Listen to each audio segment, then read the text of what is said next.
السلام علیکم۔ اردو سینٹر میں خوش آمدید۔ سلیمان شاہ عثمانی سلطنت کے پہلے تاجدار عثمان خان غازی کا دادا تھا، جس کا تعلق اوغوز ترکوں سے تھا۔ 7ویں صدی ہجری یعنی کہ 13ویں صدی عیسوی کی ابتدا میں شاہان خوارزم کی قوت اپنے شباب پر تھی۔ وہ ایران، خراسان، شام اور عراق میں سلجوقیوں کے کئی مقبوضات پر قابض ہو چکے تھے۔ ان کا منصوبہ ایشیا کی تمام اسلامی سلطنتوں کو فتح کرنا تھا، لیکن عین وقت پر جب کہ اپنے اس منصوبے کی تکمیل کے لیے تیار تھے، چنگیز خانی طوفان نے خوارزم شاہی سلطنت کو پاش کر کے ان کے تمام منصوبے خاک میں ملا دیے۔ اس سلطنت کی تباہی کے بعد ترکی قبائل جنوب کی طرف بھاگے۔ ان میں سے بعض ایران اور شام پہنچے اور وہاں اقتدار حاصل کیا، جو ترکمانی کہلائے۔ سلیمان شاہ کی وفات پر ترکی قبائلی سرداروں نے اس کی اچانک موت کو بدشگونی قرار دے دیا، اور اس کے ساتھ آنے والے تمام ساتھیوں میں اس بات پر اختلافات پیدا ہو گئے کہ اب ہجرت کا سفر جاری رکھا جائے یا نہیں، اور قیام کہاں کیا جائے۔ انہی اختلافات کے نتیجے میں یہ تمام ساتھی گروہ میں بٹ گئے، جن میں سے ایک شام میں رہ گیا اور دوسرا اناطولیہ چلا گیا، اور تیسرا گروہ ہجر کے قریب آباد ہوا۔ سلیمان شاہ کے چاروں بیٹوں میں بھی اختلاف پیدا ہو گیا، جس میں 2 بیٹے ایک گروہ میں اور 2 دوسرے گروہ میں بٹ گئے۔ ارطغرل اور اس کا بھائی دوندار ایشیائے کوچک کی جانب روانہ ہوئے، جن کی جماعت 420 گھرانوں پر مشتمل تھی۔ ارطغرل جب اپنے ساتھیوں کے ساتھ نئے مقام کی طرف آباد ہونے کی غرض سے جا رہا تھا، جنہیں منگولوں نے ان کے قدیم مقام خراسان کو خیرآباد کہنے اور مغرب کی طرف جانے پر مجبور کر دیا تھا، ایک مشہور واقعہ پیش آیا کہ ارطغرل نے 2 افواج کو جنگ کرتے ہوئے دیکھا۔ ارطغرل نے اپنی فطری ہمدردی سے کمزور فوج کا ساتھ دینے کا ارادہ کیا اور اپنے ساتھیوں کے ساتھ مخالف فوج پر انگورا کے مقام پر جنگ کے لیے ٹوٹ پڑا، بہادری سے مقابلہ کیا اور مخالف فوج کو شکست کھا کر فرار ہونے پر مجبور کر دیا۔ یہ کمزور فوج سلجوقی سلطان علاء الدین کی تھی، جو کچھ دیر پہلے منگولوں کے ہاتھوں اپنی شکست اور ہلاکت کو یقینی سمجھ رہا تھا۔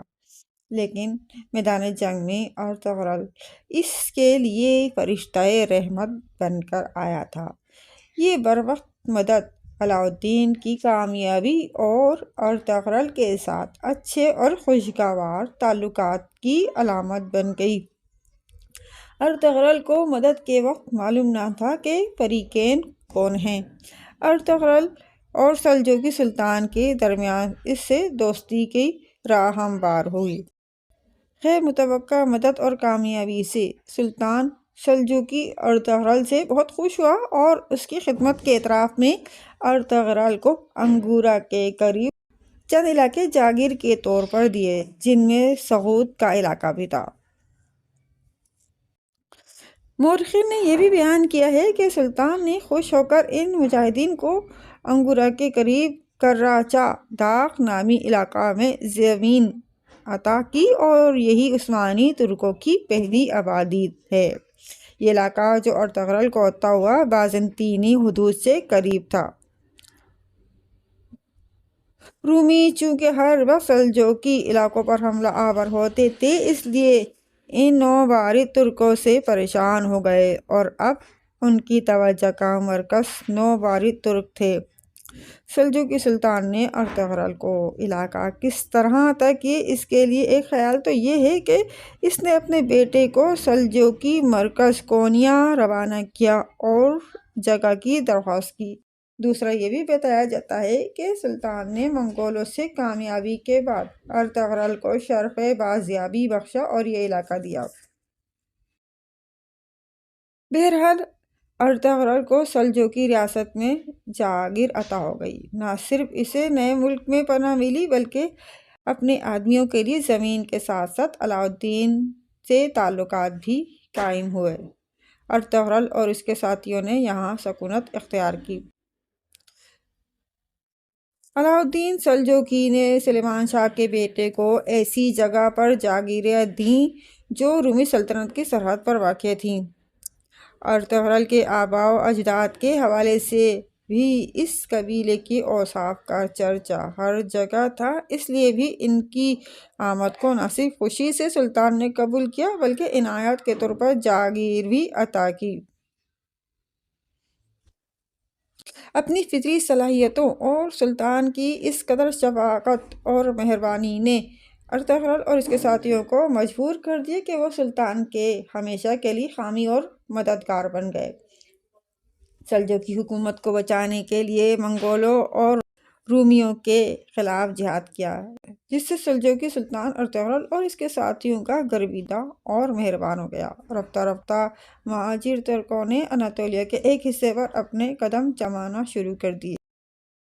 ارطغرل اور اس کا قبیلہ اس ملک میں داخلے سے پہلے مسلمان نہ تھا، لیکن وہ لسانی لحاظ سے اجنبی نہ تھے۔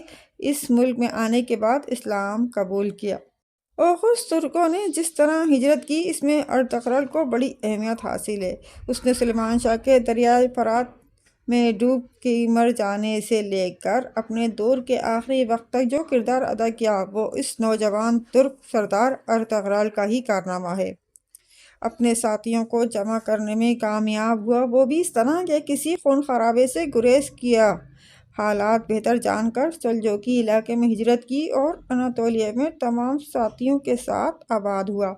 علاء الدین سلجوقی کی طرف سے رومیوں کو شکست پاش دے کر جاگیر کو رومی علاقوں کی طرف بھی وسیع کر دیا، بلکہ عیسائیوں سے معروف جنگ رہ کر اپنی حدود کو بڑھاتا چلا گیا۔ اس وقت اس کا ان علاقوں میں طاقت حاصل کرنا ایک طرف سلجوقی سلطان کے لیے اطمینان کا باعث تھا، دوسری طرف ارطغرل کے خاندان میں آئندہ قائم ہونے والی عثمانی ریاست کا پیش خدمت تھا۔ ارطغرل نے سلطان علاء الدین کی شانہ بشانہ سلجوقی سلطنت کو بچانے کے لیے کوشش کی۔ اس نے اس کے تعلقات کو سلجوقی سلطان سے خوشگوار بنانے میں اضافہ کیا۔ ارطغرل نے نووارد ترک سردار کی حیثیت سے سلجوقی علاقے میں داخل ہو کر تھوڑے ہی دنوں میں اپنی شجاعت کا سکہ نہ صرف سلجوقی سلطان پر بٹھا دیا بلکہ ترکی عوام کے دل میں بھی اس کی شہرت گھر کر گئی۔ ارطغرل کا انتقال 1288 میں ہوا۔ انتقال کے وقت اس کی عمر 90 یا اس سے زائد تھی۔ اس کی وفات کے بارے میں ایک روایت ہے کہ یہ خراسان میں ایک جنگ میں مارا گیا، سہود کے قریب دفن ہوا۔ ارطغرل ایک سچا مسلمان تھا، اس کی زندگی سادہ تھی، اس کا دامن کسی عزیز و اقارب کے خون سے پاک رہا۔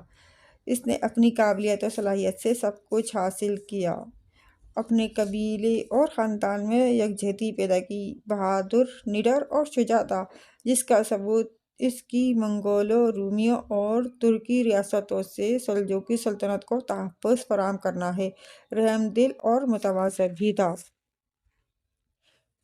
مورخین نے ارطغرل کے 3 بیٹوں کا ذکر کیا ہے، جن میں عثمان، سعدوجی اور قندوز تھے۔